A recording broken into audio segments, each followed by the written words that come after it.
Hey, welcome back to the Fire and Water Cooking Channel. I'm Darren, of course, and today I'm going to do a quick review here on the Magic Seal MS400 vacuum sealer. Now this one's a little bit different, guys, because it'll take any type of bag, and I'm going to show you how it does that in just a second. So stay with me. Magic Seal MS400 vacuum sealer. I'll be right back. Smoking, grilling, getting hot and hotter, sous vide and chilling from fire and water.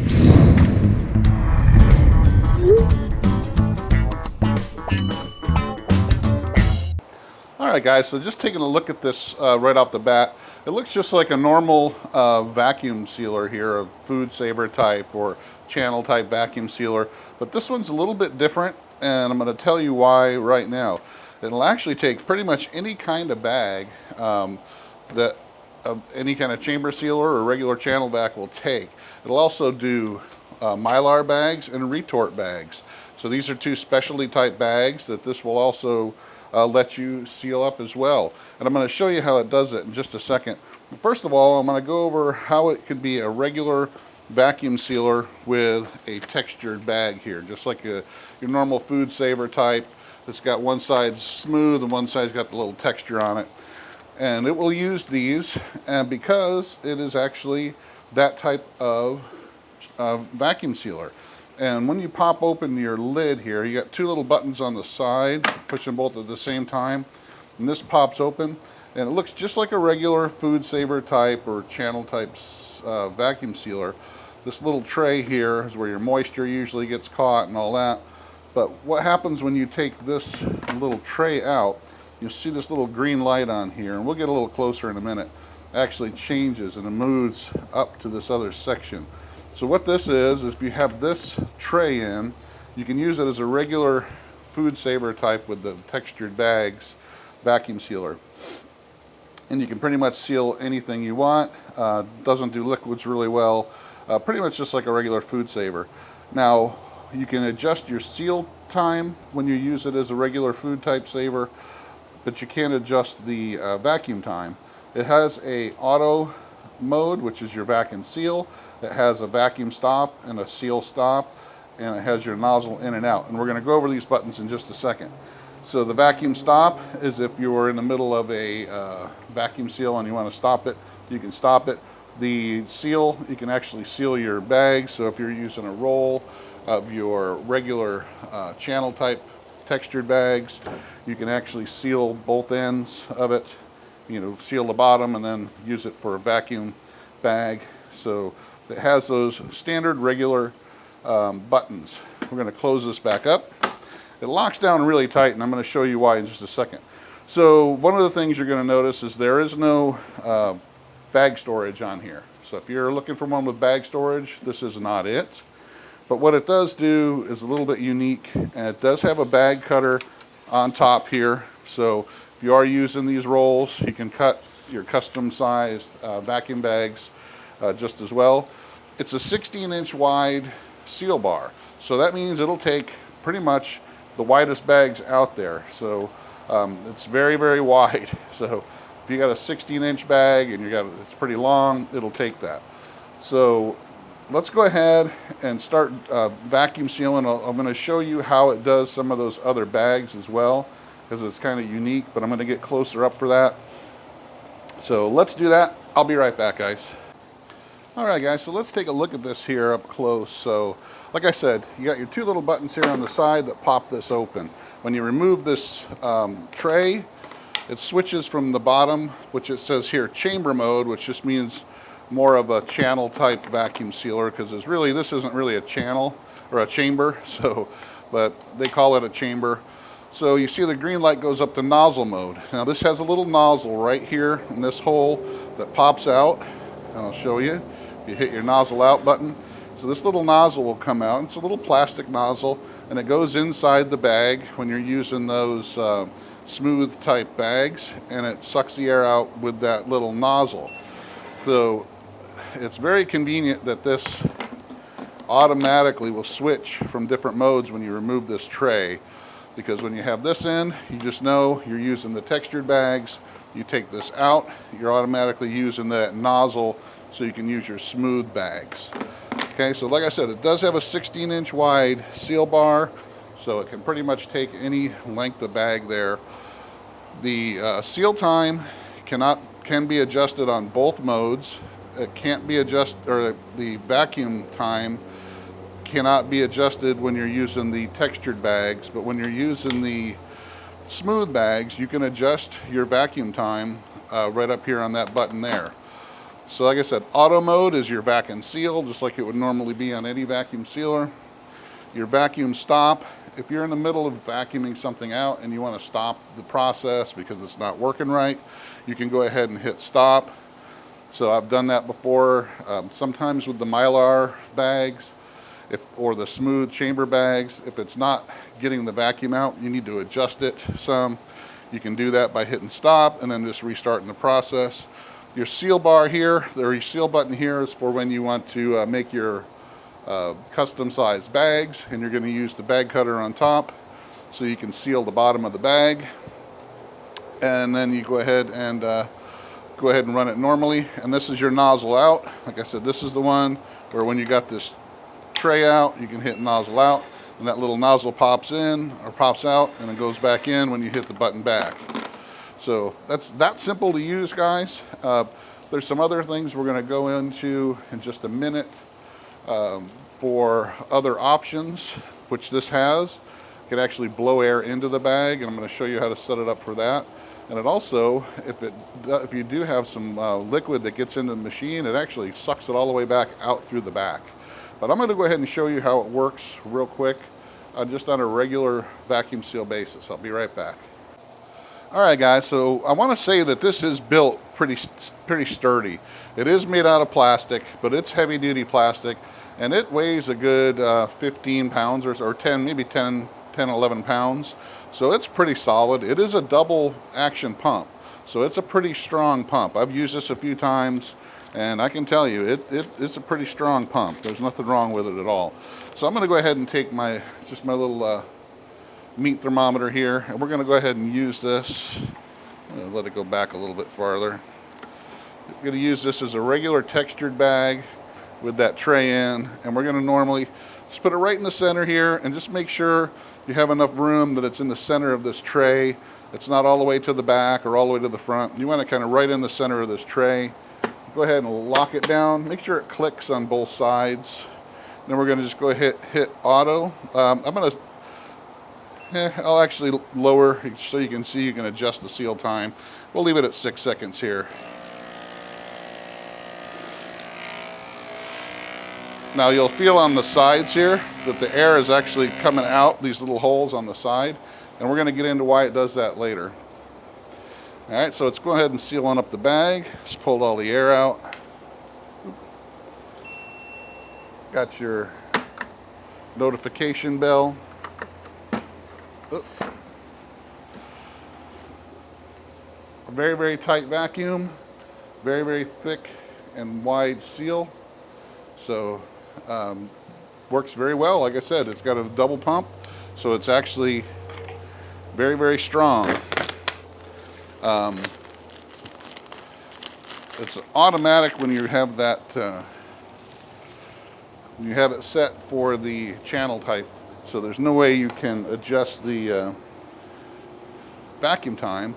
But we're going to go ahead and take out our tray, and as you can see, it automatically will take you up here to the green on the nozzle mode, and you can actually adjust this here and show you. I'm going to go up to 14 seconds. And we're going to take just a regular, it does come with sample bags, guys, a couple texture bags and a couple smooth bags and that little 8-inch roll. But I'm going to show you now. Oh, got my smooth chamber type bag here. We're going to do the same thing. We're just going to set it right up here. I'm going to put my nozzle out, and you're going to take your bag, and the nozzle goes right inside the bag.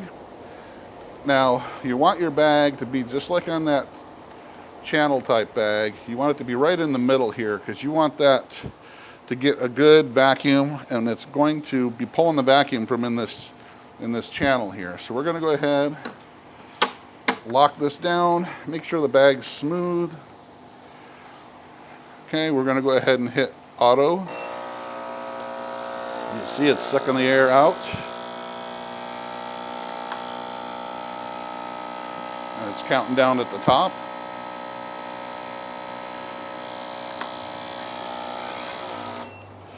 And right at the last second, it pulls out that nozzle, and then it goes ahead and seals up the bag.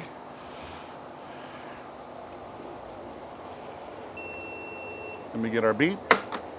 Pop it open, and there you have it, guys. It's pulled out the air of this channel bag or chamber bag, and it's got a nice same type of seal, so works really well. This is going to be awesome when you have really wet items or liquids, soups, sauces, stuff like that.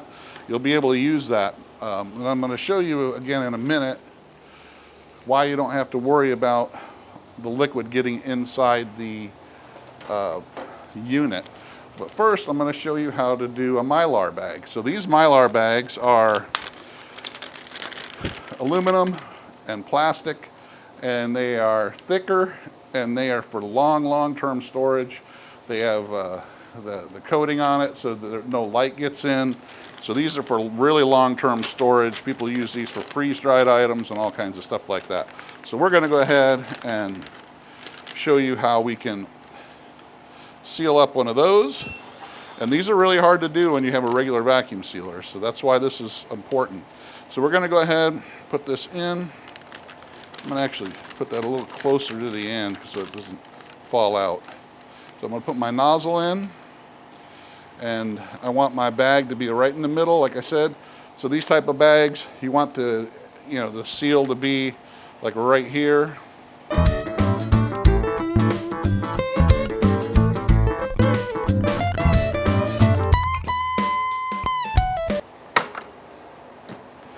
Alright guys, so it did seal this bag up just fine. You see that? Nice wide seal. But like I said, when you're doing these type of bags, you're going to make sure you help push some of that air out, because since there is no texture, it's pretty much just pulling out air from here. So if you can move as much of that air up to the top as possible, you're going to be a lot more successful with these non-textured type bags. That's where a chamber sealer has the benefits a little bit more than this, because of the fact that chamber sealer pulls all the air out of the chamber and not just the bag.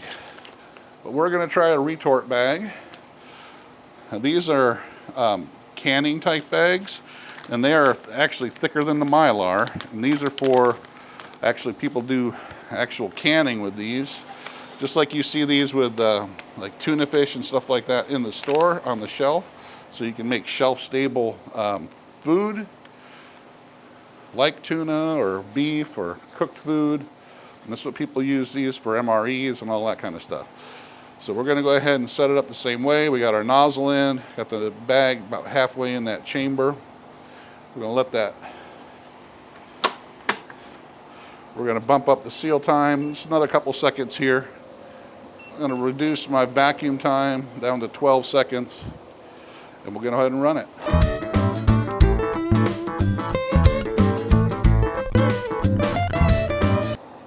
All right, guys. Like I said, these are usually really tough to seal, but since I can adjust that temperature and it's a wide seal, it seals up just fine. You can see it's all the way sealed in there. So this, if this had something in there that was, I wanted to have a long shelf life, it would be just fine. Perfect seal. Got pretty much all that air out of there. Hard to find a vacuum sealer that's not a channel vacuum that actually will work with these type of bags. So that's one of the benefits of this machine for sure. All right guys, so I'm going to put this back together and we're going to go around the back and I'll show you something just a little bit different that this thing does as well. All right guys, so here's the back of the machine, and you'll notice you got two little plastic containers here in the back. And what these are is actually the air goes in and goes out one of these, okay? So what happens is if any liquid gets pulled in through the channel up there, it will actually go into these little containers, so it won't stay in the pump and wreck it. It's one of the issues with regular channel type sealers. If they get moisture into the pump, it can actually destroy it. That's why they don't last very long. But this has two of these, and they got these little holes. Like I said, it pulls the moisture out. Now, like I said before, these there's two holes, one on each side. I'll show you so you can see that. See these little holes? There's one of these on each side, and those actually blow air out as well. Now, one of the things you can do with this is actually blow air into the bag. And what you do is you take one of these little hoses that come with it, and you stick it into one of these hoses. There's holes here and the hole on the side, and the air now will blow out that nozzle. There's instructions on how to do it in the manual. I'm not going to go through that whole process, but it works really good, guys, and it's something that you can do that you can't do with most other vacuum sealers, because it'll blow air into a bag. So if you have something like popcorn or potato chips or something that you want to reseal and you want to put more air back into them, that's how you do it. This little container, you can also use this if you're doing a lot of really wet stuff and you think you're going to have more liquid that'll these will handle. You can actually hook up your hoses and put it into the top of this container, one in each of these holes, and it actually gives you a lot more room. So if you're doing a lot of liquids and you think you're going to need more space than what these two things offer, you can actually use this container here for that. And that's it, guys. I mean, it's really unique. So far, I love playing around with it. I can't really say too much bad about it right now, except, like I said, it is made of plastic. But that seal strip is pretty wide. It looks like it's going to last a while. Everything seems to be working just the way it should be. So check it out. If you're looking for a compromise between a chamber sealer and a regular food saver type, channel type sealer, this may be it for you. It is a little on the expensive side, but it does have dual functions. So you can use pretty much any bag. So if you just wanted to use the smooth, cheaper chamber bags, you could use those and then really save some money by using just those. But that's it, guys. Thanks for watching. Follow us on Facebook, Instagram. Check out our Fire and Water Cooking Facebook groups and page. You can also check out the vacuum sealer page on Facebook that I have. It's got almost 3,000 members now, and we got a lot of information on vacuum sealers on there as well. So just look up vacuum sealers on Facebook and our group will pop up. So thanks for watching, and I'll see you on the next Fire and Water Cooking video.